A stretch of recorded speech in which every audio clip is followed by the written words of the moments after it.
Hey everybody, welcome back to, I guess it would be episode 3, but it kind of feels like episode 4 since I did the video for explaining my shoulder work exercises. So today's the day we are finally at Help 11 tips for getting your kids to eat healthy, which of course, as you know, eating healthy can be a challenge as an adult, let alone as a kid.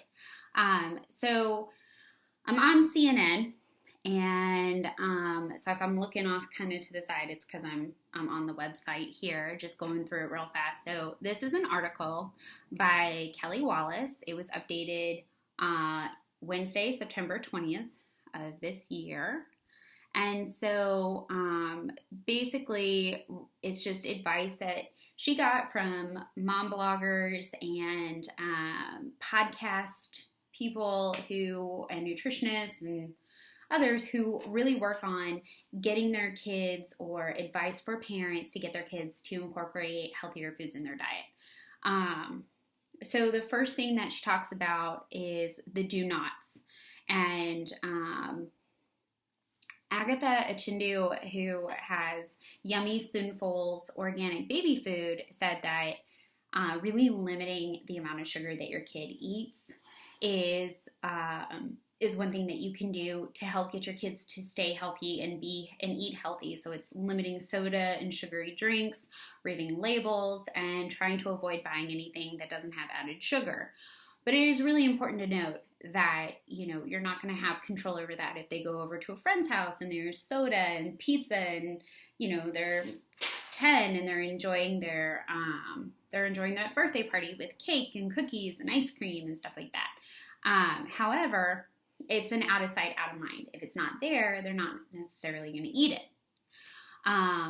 She also recommends not pleading or threatening or bribing your child to eat healthy food.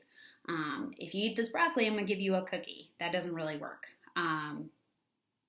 And, not judging your kids wanting likes or dislikes of food based on what you like. My parents love eggplant and they love not broccoli, but Brussels sprouts. I personally cannot stand eggplant and I do not like Brussels sprouts, but I can eat broccoli, cauliflower, carrots, green peppers, red peppers, you name it, I like it. But some foods, some vegetables, not happening. So that could be part of the reason they just don't like it. So, let's add some variety. Another one, step 2 would be to make food more interesting. So this one says, if I can read it real fast, if they saw it as more of like an interactive thing, like shelling peas or counting them or sorting them before cooking, so this was like more engaged in the prepping part of it, then kids felt more inclined to try it at dinner. I don't know, I've never heard of that one. That might work. So I guess, another thing could be which goes into step 3, which is getting kids more involved. So that could be bringing them to the grocery store, which I know can be very daunting for those of us who have kids and who don't have kids. Going to the farmer's market, talking to them about what produce looks good for them, or do you want to try this or try that? But then also getting them involved in the cooking process, bringing that back to the nuclear family dynamic of cooking and engaging the kids in that activity can be seen as a really good thing. Another option of getting them involved would be starting a garden together. From literally from the ground up, like getting them involved in planting and taking care of something and growing something and then enjoying the fruit of those labors. Choices. As somebody who works with kids, I can tell you choices are a really big thing. So this is step 4, giving kids choices on what they want to eat. So what types of fruits do they want to eat? What types of vegetables? What types of lean meats? If you're not vegan or vegetarian, what type of whole dairy products or whole grain products would be good? That helps them expand that palette. And so there is a warning here, making sure that we're not over controlling, over educating, or over lecturing. And that way they don't rebel in the food arena. However, I do think it is important to educate and to let them know the pros and the cons of eating certain types of diets. Getting creative would be step 5. Let's see. This mom, she's a social media marketing strategist.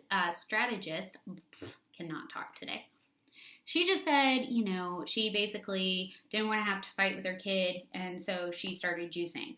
And she pretty much just snuck in a bunch of foods that she didn't think he was going to notice, and he didn't, and now he likes kale and spinach juices. Another idea would be planning a color-themed dinner, so like a purple dinner where you have like purple potatoes and purple cabbage and purple cauliflower and, stuff like that. Sounds pretty interesting. My parents never did that, but, hey, it could work. It's all about different things, different strokes for different folks. Number 6, the most important one I think on this list, modeling healthy eating for our kids. This is a huge one. One thing that I tell parents when I'm working with their kids is your children are like sponges. They pick up everything. They pick up your feelings. They pick up your language, your attitude, your emotional responses. That's how they learn and grow. This is where they learn basically all of their behaviors. And so it is not unrealistic to think that they're not going to want to eat what you eat.